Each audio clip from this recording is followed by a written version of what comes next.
என் அன்பு குழந்தையே, ஏன் இந்த தனிமை, ஏன் இந்த கண்ணீர்? உலகம் உன்னை புரிந்து கொள்ளவில்லை என்று இந்த இருட்டில் அமர்ந்து அழுது கொண்டிருக்கிறாயா? யாரும் இல்லாத நேரத்தில் உன் மனதிற்குள் எழும் அந்த வலியின் சத்தம் எனக்கு கேட்கிறது மகனே, மகளே.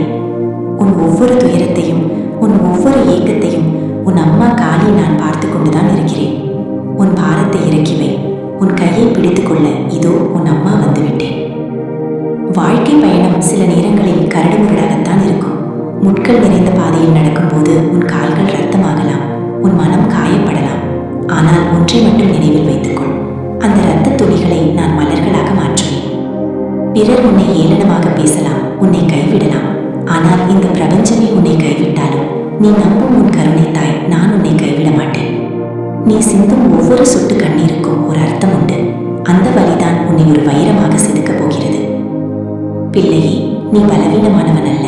உனக்குள் இருப்பது என் ரத்தம், உனக்குள் இருப்பது என் சக்தி. சிவனின் ஆக்ரோஷமும் என் கருணையும் கலந்த கலவை நீ. உன் பயங்களை என் காலடியில் போட்டுவிடு, உன் கவலைகளை தீயிட்டு எரித்துவிடு. நீ எதற்காக பிறந்தாய் என்பதை உணர். நீ அழுவதற்காக பிறக்கவில்லை, இந்த உலகை ஆழ்வதற்காக பிறந்தவள். என் திரிசூலம் உனக்கு காவலாக இருக்கும்போது உனக்கு எதுவுமே செய்ய முடியாது. இப்போதே எழுந்தனில், உன் முகத்தில் இருக்கும் அந்த சோகத்தை உதறித்தள்ளு. உன்னை விமர்சித்தவர்கள் முன்னால் நீ உயர்ந்து நிற்க வேண்டும். உன் கனவுகளை நோக்கி ஓடு. வழியில் தடைகள் வந்தால் உன் அம்மா நான் அவற்றை சிதறடிப்பேன். உன் உழைப்பை போடு, உன் நம்பிக்கையை என்னிடம் கொடு.